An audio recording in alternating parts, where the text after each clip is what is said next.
En el mundo siempre ha habido guerras, en el mundo siempre ha habido depravación sexual, degradación moral, siempre ha habido revoluciones, golpes de Estado, etcétera, etcétera. Pero nunca todas estas situaciones u eventos habían convergido como en el momento en que nos encontramos actualmente. Si hiciéramos un breve panorama geopolítico alrededor del mundo, nos damos cuenta, ¿verdad?, que de México hasta abajo, hasta la Patagonia, están las naciones latinoamericanas e iberoamericanas ardiendo, por todos lados protestas, en Hong Kong protestas, en Irak protestas contra el gobierno. Es en Estados Unidos un clima que se está viviendo de demasiada tensión, donde quieren destituir a un presidente, etcétera, etcétera. El Medio Oriente ni se diga, continúa con el conflicto aumentando acerca de quién controla el petróleo, quién controla el Golfo Pérsico. Estados Unidos abandona a los kurdos, que es el grupo étnico entre Siria y Turquía, que defendieron a Estados Unidos durante la guerra del Golfo Pérsico. Y vemos un mare magnum en el mundo donde volteamos y estamos preguntándonos, en medio de tantas cosas, ¿quiénes son los buenos y quiénes son los malos? ¿Quién tiene la razón de todo lo que oímos en los periódicos, en la televisión? Unos dicen una cosa: golpe de Estado, no fue golpe de Estado. Revolución, no fue revolución. Los kurdos esto, Estados Unidos por acá. Y estamos en medio de un mundo verdaderamente confundido. Sin embargo, la Biblia nos muestra que nosotros no debemos vivir en confusión. Ya cuando un cristiano dice, no sé quién tiene la razón, o creo yo porque los medios de comunicación, recuerden algo, ¿verdad? Los medios de comunicación, televisiones, radios, etcétera, etcétera, muchas veces tergiversan, las noticias de tal manera que llegan a manipularnos y hacernos creer lo que ellos creen. Entonces, dependiendo quién está detrás de los medios de comunicación, qué ideologías o qué filosofías o quiénes son los dueños de CNN o de BBC News o de Fox News, etcétera, etcétera, o en México, dependiendo quién se encuentra detrás, es la clase de mensaje que envían. Y cuando nosotros oímos en Fox News una cosa que contradice CNN otra cosa, y otros periódicos de México dicen una cosa, y otro periódico dice otra cosa, llegamos a preguntarnos, ¿quién dice la verdad? ¿No es verdad? Realmente, ¿quién dice la verdad? ¿En qué mundo nos encontramos? Realmente, ¿cómo podemos nosotros afianzarnos? Es como si estuviéramos en un barco que se está hundiendo y nos hemos echado fuera de la borda, como cuando el Titanic en 1910-12 se estaba hundiendo. Nos aventamos al mar y nos agarramos de un salvavidas. Y ahorita así está el mundo. Estamos tratando de buscar un salvavidas, algo que nos dé seguridad. Algo que ya no produzca tanta tensión en nuestras vidas, tanta angustia, porque el mundo vive angustiado. Hay demasiada ansiedad. La enfermedad número 1 que la Clínica Mayo en Rochester y el Hospital Hopkins en Estados Unidos, que son las dos clínicas médicas más respetadas que hay en el mundo en cuanto a evaluaciones y a sugerencias médicas, coincidieron hace algunos años en que el factor común denominador o la causa número 1, escúcheme con mucho cuidado, esto es un dato que viene de clínicas médicas, no cristianas. La causa número 1 de las enfermedades mentales y físicas del ser humano en el siglo XXI es el estrés. El estrés es un estado de angustia, un estado de tensión, de ansiedad interna que no te deja vivir y que te hace que estés enojado contra el gobierno, enojado con tu papá, con tus hijos, etcétera, etcétera. Ves a toda la gente con recelo, no confías de nadie, te vuelves amargado, te vuelves amargada. Y es el estado interno al que el ser humano está llegando porque hay demasiados conflictos en el mundo, demasiadas noticias. Estamos oyendo con el iPhone qué pasó en Irak, qué pasó en el Medio Oriente, qué pasó por acá, mis amigos, mis amigas, y llega un momento en que el ser humano ya no tiene paz. Ayer en el Congreso de Pastores que tuvimos en México, llegaron una familia a consultarme. Él es pastor, su esposa lo acompaña hace mucho tiempo, y me dice: Armando, quiero decirte una cosa.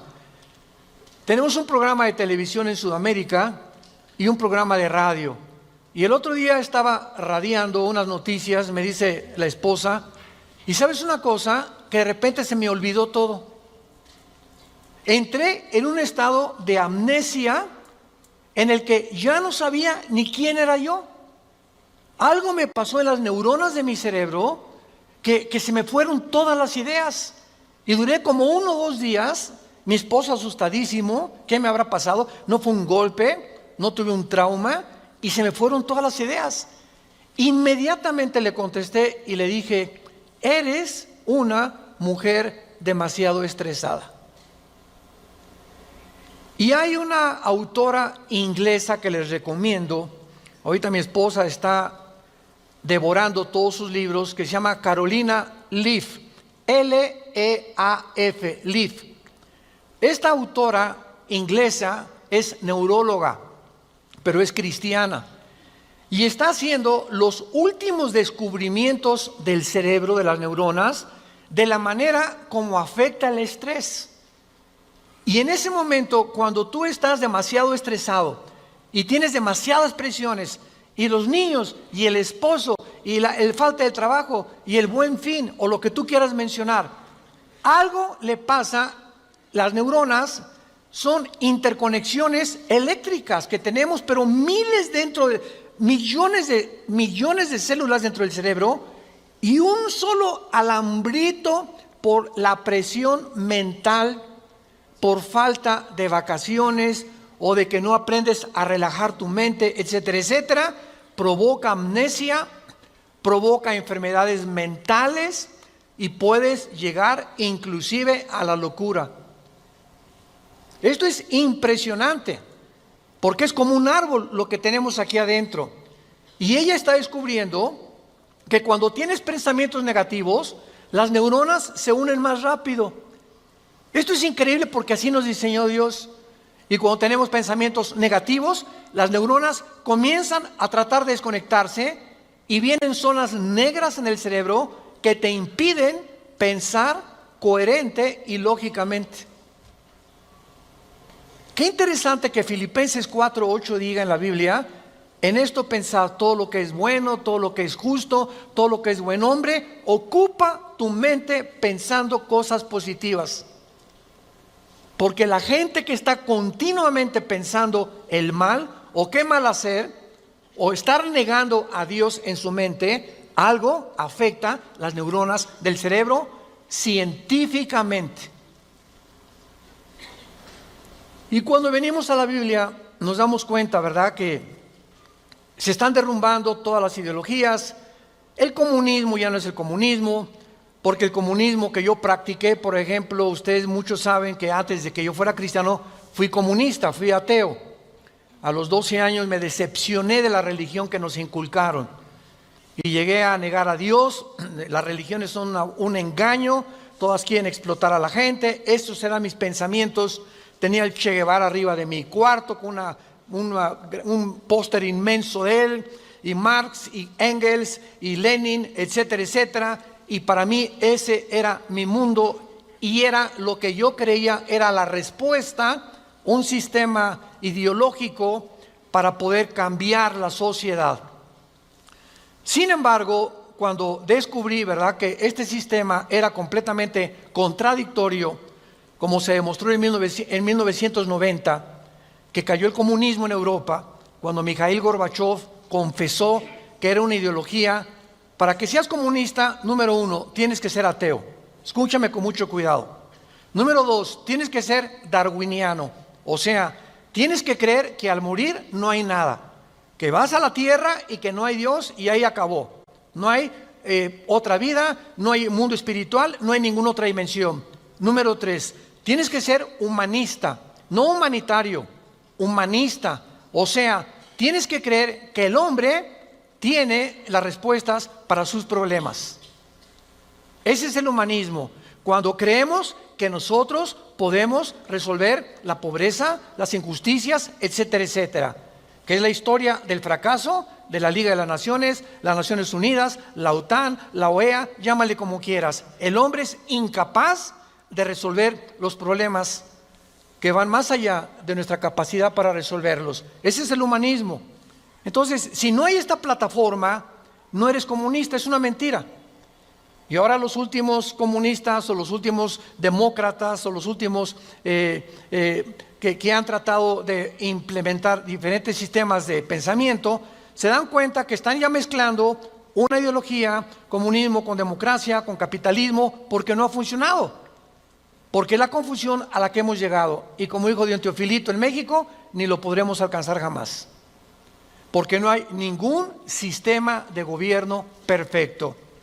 Decía Winston Churchill, entre los sistemas de gobierno, el mejorcito es la democracia, pero no es perfecta tampoco. ¿Por qué? Porque somos seres humanos que necesitamos a Dios.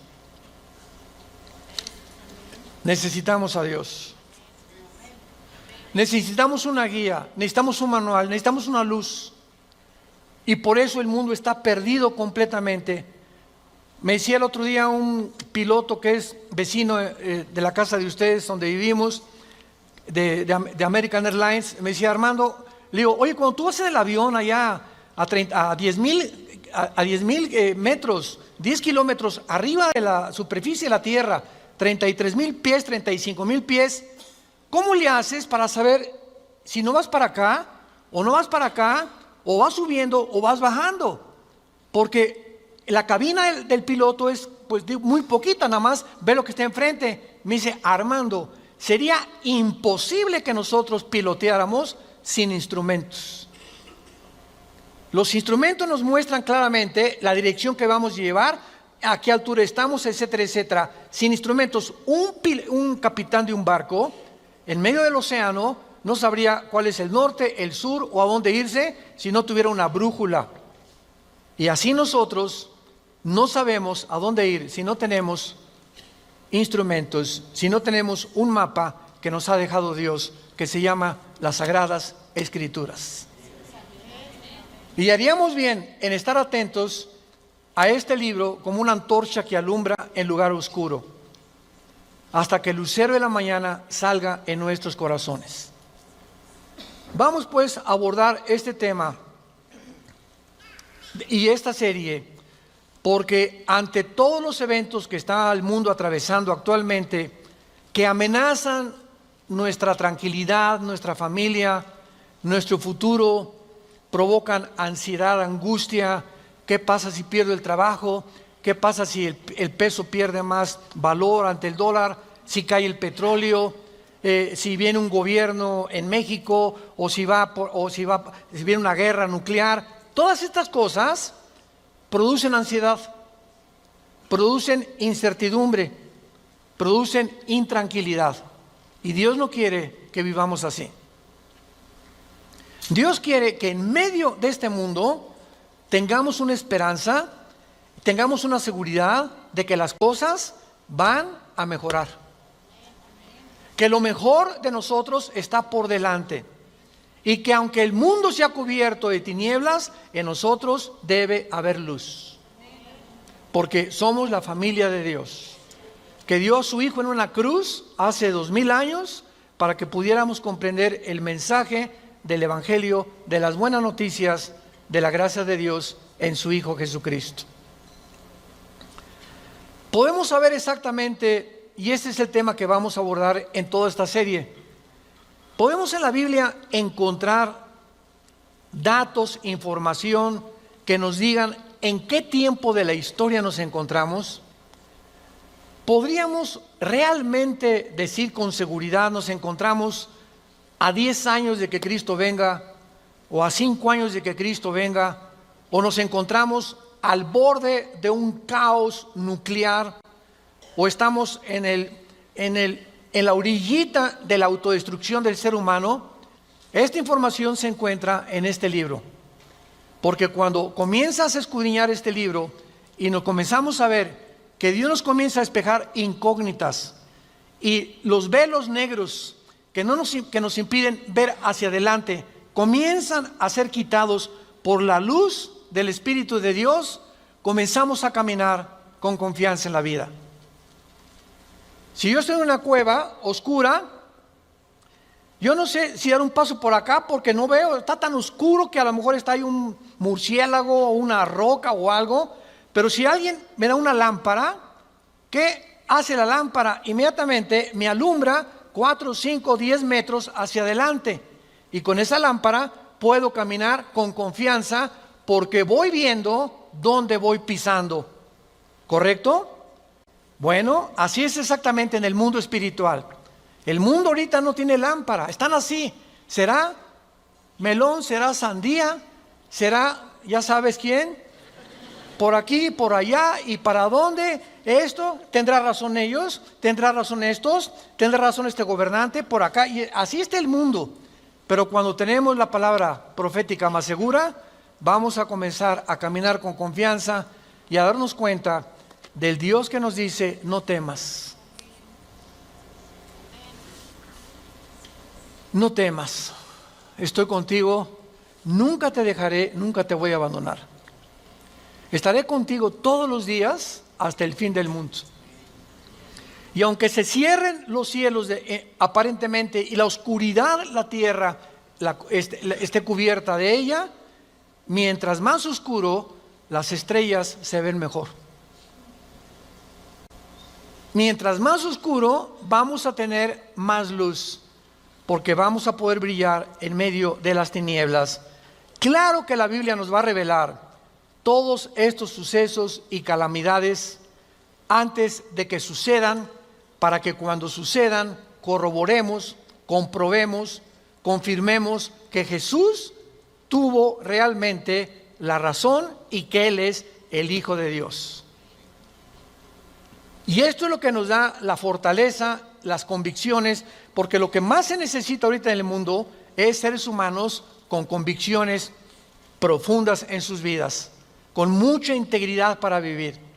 Y cuando tú eres una persona de una sola pieza, como dijo Pablo, yo sé en quién he creído, ya no te engaña la gente.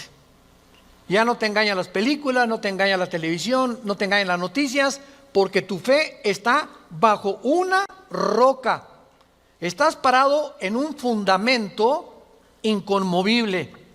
Y este fundamento es la palabra de Dios. Vayamos a ver algunos pasajes. En primer lugar, en el capítulo 46 del libro de Isaías. Si no traes la Biblia, por eso estás así. Con razón. En Isaías capítulo 46, versículo del 9 al 10, veamos algunas respuestas anticipadas que este profeta hace 2700 años escribió. Isaías 46, versículo 9 y versículo 10.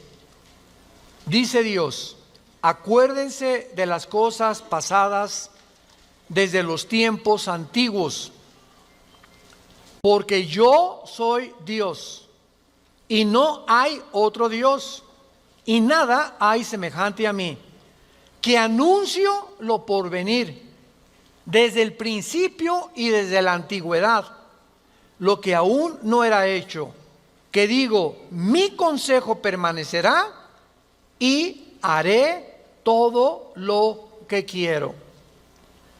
En este pasaje, Dios claramente nos muestra que Él va a demostrar, el Dios de la Biblia, que Él es Dios. Y que todos los demás dioses, ¿verdad?, no son realmente más que ídolos. Y aunque detrás de todo esto hay criaturas espirituales que se le llama dioses en la Biblia, Él es el Elohim de los Elohim. Él es el Dios de los dioses. Él es el rey de todos los demás súbditos que ocupan el universo. Y que Él nos va a anunciar lo que va a venir para que sepamos algo. Lo que Dios dice va a permanecer. Y va a hacer todo lo que Él ha dicho que va a hacer en la Biblia. Veamos otro pasaje en el Nuevo Testamento, en Primera de Juan. Antes del Apocalipsis está Primera de Juan, para que no andes por el Éxodo. En Primera de Juan, capítulo 4, versículos 5 al 6, el apóstol, el último de los apóstoles de Jesucristo, que murió a los 93, 92 años de edad, fue el último que murió de ellos, escribe, Primera de Juan 4, del 5 al 6, ellos son del mundo. Siga con cuidado esta lectura. Ellos son del mundo, por eso hablan del mundo. Y el mundo los oye. Nosotros somos de Dios. El que conoce a Dios nos oye. El que no es de Dios no nos oye. En esto conocemos el espíritu de verdad y el espíritu de error. Tú prendes el radio y dices, ¿qué quiero oír? La charrita del cuadrante. Bueno, porque eso es lo que quieres oír. Pero al mismo tiempo tu aparatito de tu radio tiene ondas y tiene FM, tiene AM y tiene como 50 estaciones más que tú puedes oír en el FM 91.3, 1440, etcétera, etcétera, ¿verdad? Pero tú sintonizas lo que tú quieres oír. El mundo espiritual que nos rodea, ahorita aquí cerca de nosotros, todas estas ondas radiales y de video y de televisión están pasando junto a nosotros, pero ese aparatito las capta, son invisibles. Y el hecho que no las veamos no implica que no existen, porque aquí están junto a nosotros. Pero ese aparatito lo prendo y capta esa onda que yo quiero, o hay otra banda más chica, o hay otra más grande, pero capta, repito, la estación que tú quieres bajar del mundo invisible. Y así pasa en el mundo espiritual. ¿A quién quieres oír? ¿A Buda? ¿A Marx? ¿A Che Guevara? ¿A Lenin? ¿A los brujos? ¿A los astrólogos? ¿A quién estás sintonizando en tu mente? Ellos son del mundo. Si tú eres del mundo, vas a oír a los líderes del mundo, a los religiosos, a los brujos, a los que te han prometido que tienen alguna verdad. Y por eso tu vida está como está. Pero si tú quieres sintonizar la frecuencia de Cristo, entona a Cristo en la Biblia. Entonces, por la forma y a quienes oímos, podemos confirmar si somos o no somos hijos de Dios. El que es de Dios, oye a Jesús. Mis ovejas, Juan 10, oyen mi voz y me siguen. Y yo les doy la vida eterna. Y no oirán la voz del falso pastor. Y aquí se trata de tu destino eterno, de tu familia, de tu matrimonio, de tus hijos. Tienes que aprender a discernir la voz de Jesús. En medio de tantas voces en la televisión, en los programas, en los radios, en libros que hay que nos rodean por todos lados, ¿a quién estás oyendo? ¿A quién estás leyendo? ¿Qué tipo de lectura tienes? ¿Qué tipo de actividades tienes para saber si tú eres y tienes el espíritu de verdad o tienes el espíritu de error? Muy bien. En la Biblia tenemos tres principales fuentes de información de las profecías bíblicas. Esto es bien importante. Hay tres fuentes de información en la Biblia que vamos rápidamente a verlas, que nos muestran la fase final de la historia humana en tres pasajes de la Biblia y que nos vienen realmente a confirmar en qué época nos encontramos. Estas tres son, en primer lugar, el Sermón del Monte de Jesús, que se encuentra en Mateo 24, Marcos 13 y Lucas 21. ¿Cuál es el Sermón del Monte? Cuando los discípulos se acercaron a Jesús, dinos, ¿cuándo será la señal del fin del mundo? ¿Cuándo serán estas cosas y cuándo será la señal de que tú vas a regresar. Y ahí Cristo comienza a enumerar una serie de eventos y señales. Habrá guerras, falsos profetas, muchos van a ser engañados, pestes, terremotos, y será el principio de los dolores. La segunda fuente de información se encuentra en Primera de Tesalonicenses, capítulo 4, del 3 al capítulo 5, versículo 4. Esta revelación la compartió el apóstol Pablo de los últimos tiempos. Y la tercera revelación acerca de los últimos tiempos la encontramos en el libro del Apocalipsis, del capítulo 5 al capítulo 19. En estos capítulos se encuentra claramente todo lo que la planeta Tierra y la humanidad va a atravesar. Ahora, muy bien, cuando estudiamos estos pasajes, podemos concluir que efectivamente vendrán tiempos difíciles al mundo, sorpresivos y amenazadores, que es de lo que hemos estado hablando en los últimos 10-15 minutos. Nadie puede negar que vivimos en un mundo conflictivo, amenazador, que ha llenado al mundo, a los seres humanos, de ansiedad, de intranquilidad, de falta de paz, de suicidios, de mejor me quito la vida, o me emborracho, o me drogo. ¿Por qué los jóvenes se drogan? Pues porque es una forma de evadir la realidad.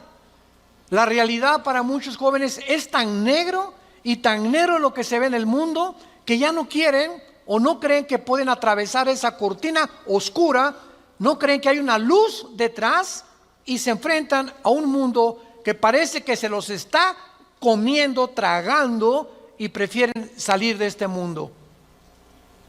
Los que se drogan, ¿por qué se drogan? Los que se emborrachan, ¿por qué se emborrachan? Porque la realidad es tan cruda que no la quieren enfrentar en sus 5 sentidos. Entonces, detrás de cada persona drogadicta, alcohólica, etcétera, etcétera, se encuentra un conflicto interno espiritual. Porque como en el área forense, cuando tú estudias, yo recuerdo que hubo una época en mi vida que comencé a estudiar criminología, dactiloscopía y balística. Quería ser detective, imagínense. Siempre me ha gustado la investigación. Y me dio unos meses por meterme y compré libros, etcétera, etcétera. Y siempre cuando en esa área te involucras, los detectives o los investigadores siempre están buscando el motivo por el cual alguien le quitó la vida a la otra persona.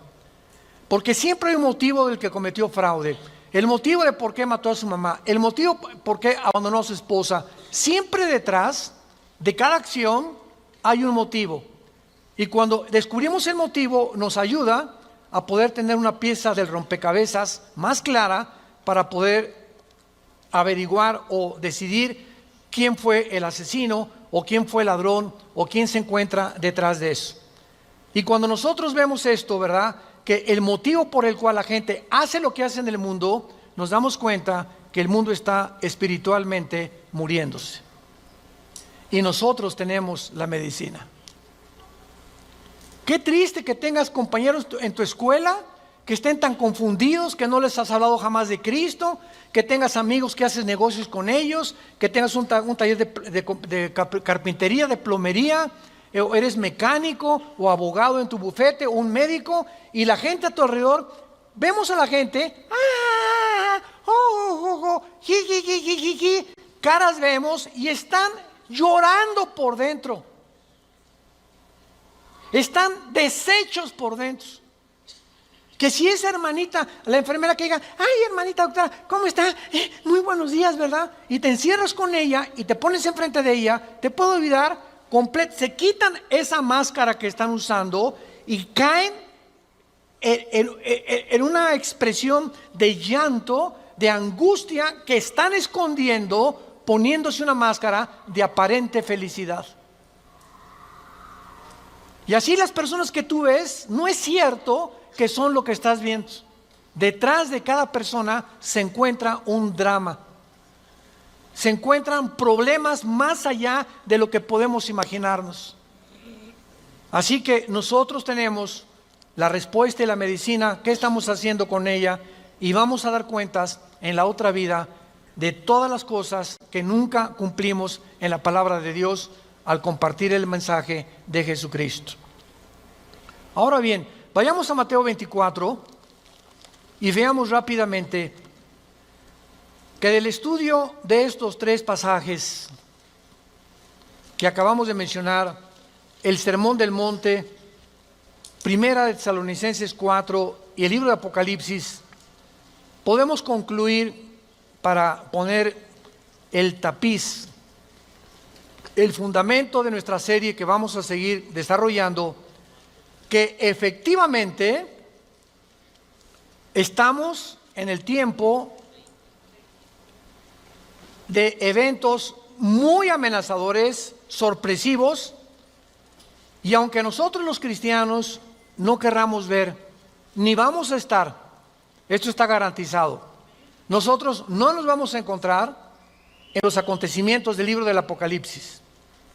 La iglesia no va a encontrarse en los acontecimientos de Primera de Tesalonicenses 4, ni tampoco en el Sermón del Monte, más que en lo que les voy a mostrar ahorita.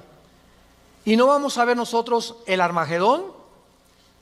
Creo que no vamos a conocer tampoco al Anticristo, pero hay algo que vamos a atravesar para que nos vayamos preparando y para que entendamos que para poder enfrentar lo que se viene se necesita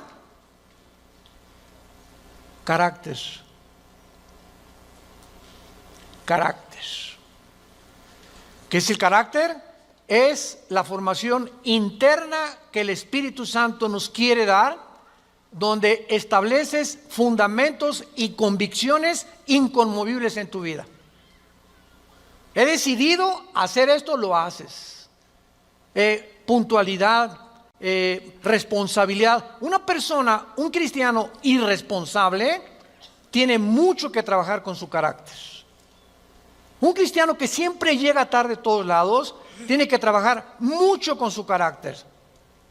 Decía hace algunos años, cuando Henry Ford hizo el primer carro modelo T, 1904, corría como 25 kilómetros por hora. Su hijo Henry Ford II tomó la Ford Motor Company, la compañía de carros Ford en Estados Unidos, que fue la que más comenzó a vender carros a principios del siglo XX.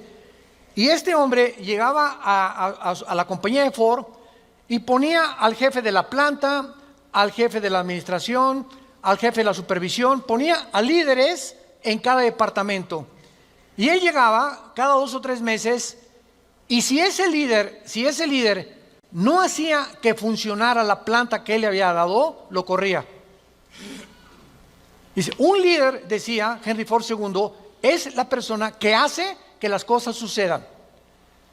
Y si tú estás al frente de una responsabilidad y no cambias la situación, o no cambias la manera de pensar de los hombres o de tus soldados que tienes bajo tu responsabilidad, tú no eres líder. Entonces, qué importante es que la Biblia dice que todos nosotros debemos ser líderes. Y si somos líderes, tenemos que hacer cambiar las cosas de alguna manera. Vas a hacer cambiar a tu amigo, y vas a hacer cambiar a tu amiga, y vas a hacer cambiar a tus amigos de la escuela, hasta a tus maestros los vas a confrontar algún día. Discúlpeme, maestro, con el respeto que se merece, no venimos del chango. La evolución es una teoría que está completamente destituida desde que descubrieron el ADN en 1954. Por favor, actualícese más, maestro. Entonces, cuando comenzamos a entender eso, es cuando comenzamos a comprender que este mundo, dice la Biblia, la mayoría serán engañados. Los mismos escogidos serán engañados, porque hay millones de cristianos sin carácter, flojos, irresponsables, impuntuales, sin falta de integridad.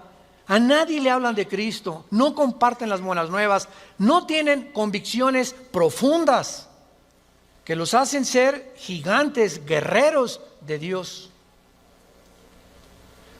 Dice Mateo capítulo 24 en el Sermón del Monte el Señor Jesucristo, porque se acercan los discípulos para hacerle preguntas, versículo 3, Señor, dinos, vean las 3 preguntas que le hacen hace 2000 años. 1, ¿cuándo serán estas cosas? Querían saber el tiempo los discípulos. 2, ¿qué señal habrá de tu venida? O sea, ¿habrá alguna señal que podamos percibir de que tú ya vienes al mundo? Y 3, ¿y hay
Thank you.